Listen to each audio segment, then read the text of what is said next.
Soterologia.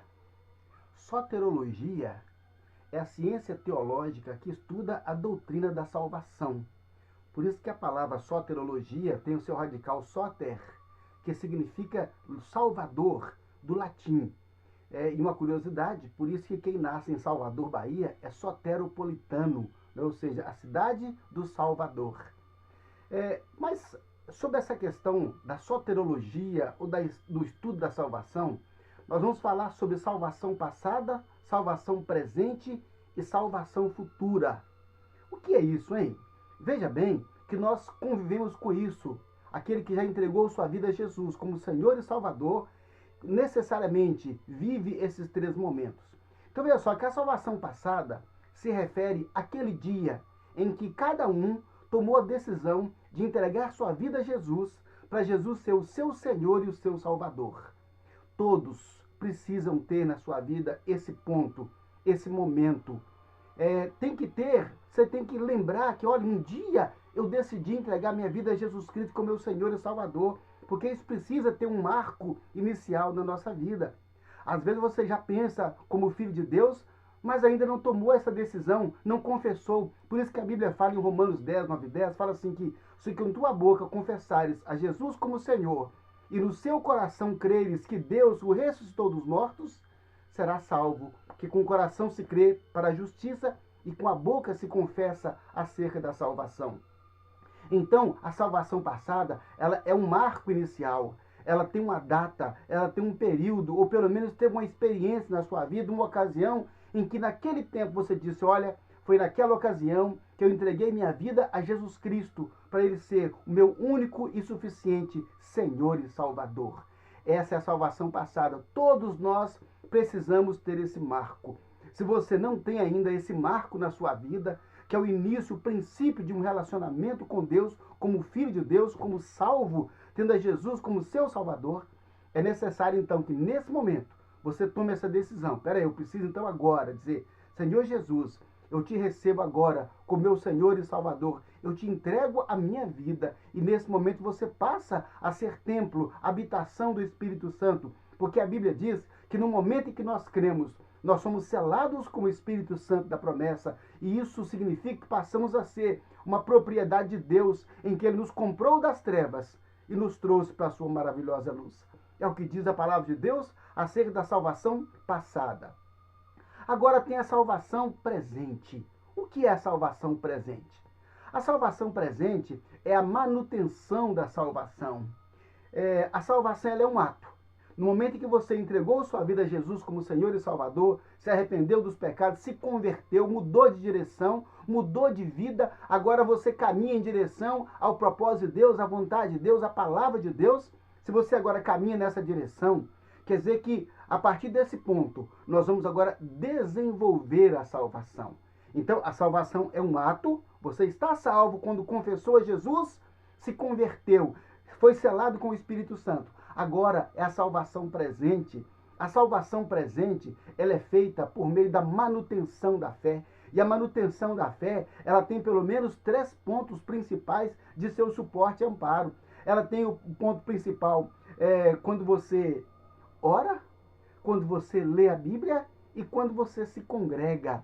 Ou seja, é preciso ter um momento de congregar, de reunir, de estar com as pessoas para desenvolver a fé. É preciso que você estude a Bíblia todos os dias. É preciso que você ore todos os dias. Que você faça parte de um grupo de comunhão. Porque é assim que nós desenvolvemos a salvação presente. Por isso que a Bíblia fala, desenvolvei a vossa salvação com temor e tremor. Em Filipenses 2, 12 e 13, a Bíblia fala, é uma ordem que é dada a nós, desenvolvei a vossa salvação. Quer dizer, está salvo agora, você não vai ficar naquele primeiro degrau ali da escada. Você não pode ficar, porque a salvação é o primeiro degrau numa longa escada. Ou seja, não menos importante, porque é o processo deflagrador de toda uma história na presença do Senhor. Então, você dá o primeiro passo. Esse é o ponto. Você entregou sua vida a Jesus. Agora, vai se encher do Espírito Santo, vai se santificar, vai mudar os hábitos, vai mudar os vocabulários, vai mudar a maneira de agir, às vezes aquela irritação, aquele ânimo, né, intempestuoso que a pessoa tem, isso tudo vai ser controlado pelo Espírito Santo, na medida em que você desenvolver sua salvação. Ou seja, na medida em que você tiver momentos com Deus todos os dias. É interessante pensar que nesse momento, que nesse contexto, haverá forças espirituais malignas tentando nos desequilibrar emocionalmente, para nós nos envolvermos com Deus, para nós não nos envolvermos nas coisas espirituais, para você ficar com raiva e não ir ao culto, para você ficar aborrecido e não orar, para você ficar revoltado e não ler a Bíblia. Haverá forças espirituais malignas que vão tentar tirar você e eu, todos nós, desse processo de desenvolvimento. Então, cada dia nós nos enchemos do Espírito Santo. A velha natureza, ela passa a ter menos governo em nossa vida. E a nova natureza, que é a natureza espiritual, ela passa a ter mais governo em nossas vidas. Ou seja, então passamos a ser controlados pelo Espírito Santo e não pelo velho homem, aquele homem pecador, aquele homem viciado no pecado, da boca suja, do pensamento imundo, ou seja, cheio de vício. Não. Esse homem, ele vai cada dia, na medida em que nós desenvolvemos a salvação, essa velha natureza, ela tem menos influência em nossas vidas. Assim nós nos tornamos, então, cada dia mais cheios do Espírito Santo, mais santos, mais úteis a Deus, útil a Deus, porque se não estiver puro, se não estiver santo, Deus não vai usar, porque Deus não usa copo sujo. Deus não usa, entendeu, uma jarra suja. Tem que estar limpa, por dentro e por fora. Quer dizer, então, nos tornamos úteis a Deus na medida em que nós desenvolvemos a nossa salvação. Com estudo bíblico, com oração, com congregação, com reflexão bíblica, com leitura de bons livros que nos trazem, talvez, biografia de pessoas que fizeram grandes obras no reino de Deus, ou de pessoas que ensinam sobre oração, sobre vida cristã. Ou seja, nós precisamos cultivar isso, porque não se aprende naturalmente. Não aprendemos naturalmente. É preciso que haja um esforço, algo a mais, para vencer o pecado, para se encher do Espírito Santo, para lutar contra a carne e para ser útil a Deus. Então isso é a salvação presente. E aí nós temos ainda a salvação futura.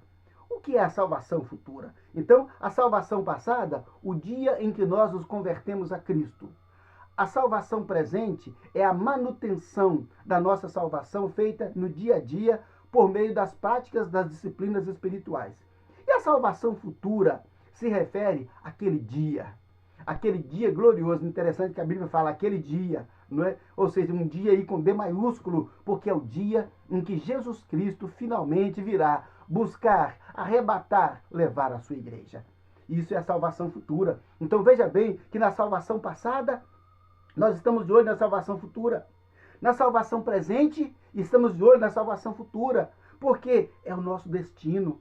É o destino daquele que entregou a vida a Jesus, que nesse mundo dedicou a sua vida a Deus, que nesse mundo buscou os valores de Deus. Então, se nós, pela graça, estamos salvos, fomos úteis a Deus, olha só, então nós ficamos com os olhos na salvação futura. Olha o que a Bíblia diz em 1 Tessalonicenses, capítulo 4, versos 16 e 17. A Bíblia diz assim: porque o mesmo Senhor descerá do céu com alarido e com voz de arcanjo e com trombeta de Deus, e os que morreram em Cristo ressuscitarão primeiro.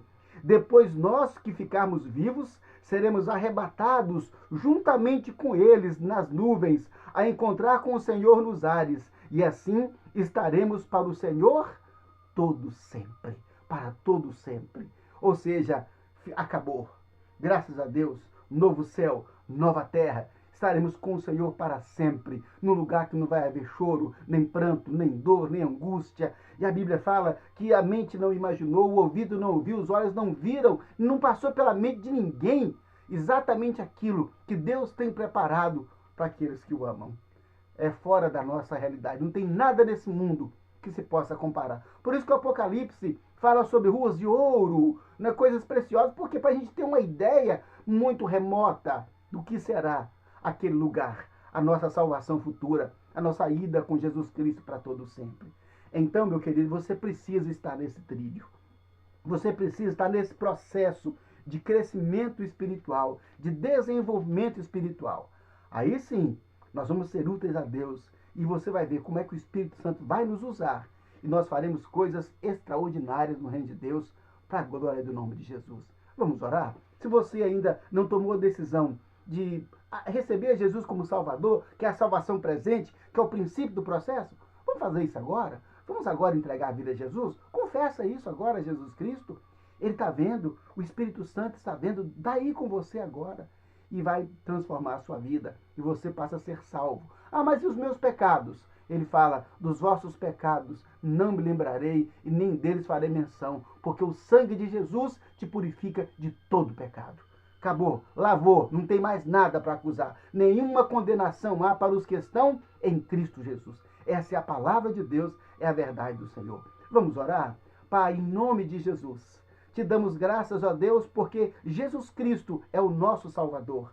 Porque Jesus Cristo é o nosso Senhor, porque já o recebemos em nossa vida. E agora, meu Deus, a pessoa que assiste a esse vídeo, Pai, e que ainda não teve a experiência, ó Deus, de entregar sua vida a Jesus, não deflagrou ainda a salvação passada. Senhor, leva-o agora, mediante arrependimento e confissão, a entregar sua vida a Jesus Cristo, para que ele seja seu Senhor, único e suficiente Senhor e Salvador. Oh Deus, leva essa pessoa agora a essa oração, a essa confissão, Senhor. E eu te peço, perdoa, Senhor, os pecados que ela cometeu, todos os pecados que ela cometeu, dos quais ela se arrepende, dos quais ela se envergonha. Perdoa, Senhor Deus, todos agora. Lava-o, ó Deus, no sangue de Jesus, Senhor. E obrigado, meu Deus, porque o Senhor perdoa e esquece, e ninguém, nunca mais no mundo espiritual, poderá acusar essa pessoa desses pecados, porque o Senhor perdoa e esquece, e faz dele uma nova criatura, nasceu de novo para a glória do Senhor. Agora, Pai, já de posse da salvação passada, ajuda-nos, ó Deus, ajuda cada um, meu Deus, a desenvolver a salvação, a vencer a tentação, a vencer o pecado, Pai, a vencer a preguiça, a indolência, que tantas vezes nos rouba da oportunidade, Senhor, de ler a sua palavra, de orar, de estar com o Senhor, envolvido nas coisas do Senhor. Meu Deus, não permita, Pai, que esse mundo, com a sua cobiça, com a sua concupiscência, Senhor, nos seduza a ponto de darmos mais valor às coisas desta vida do que das coisas espirituais. Senhor, usa-nos, ó Deus, para a glória do teu nome. Usa-nos, ó Deus, em nome de Jesus. Abençoa-nos para que sejamos firmes e fortes para defender, para desenvolver, ó Deus, essa salvação presente. Ajuda-nos, ó Deus, a orar, a ler a Bíblia, a congregar, a desenvolver a salvação, para que sejamos úteis ao reino do Senhor. Oh Deus amado, eu dou graças a Ti, Pai, porque temos esperança na salvação futura. Senhor, nossos olhos se voltam para os céus, nossos olhos se voltam ao Senhor, meu Pai, naquele dia em que nós ouviremos, ó Deus, as trombetas soarem, Pai, e a voz do arcanjo, Senhor Deus, e o Senhor virá nos arrebatar, ressuscitando os que morreram em Cristo, e depois nos levando para nós que estivermos vivos, para estarmos com o Senhor para todo sempre. Oh Deus bendito seja o teu nome. Dá-nos, ó Deus, essa alegria, para que possamos suportar as provações, as lutas, as dificuldades, ó Deus, e as pressões que enfrentamos no dia a dia, as lutas, Pai. Oh Deus, essa esperança daquele dia glorioso, Senhor Deus, da salvação futura. Senhor, nos dá tanta alegria, nos dá esperança, nos fortalece, nos anima, Senhor, em fazer a tua obra. Oh Deus, ajuda-nos para que possamos salvar o máximo de pessoas possível, Pai. Usa-nos, ó Deus, como instrumento teu para salvar pessoas, para a glória do teu nome, Pai. Em nome de Jesus. Amém, amém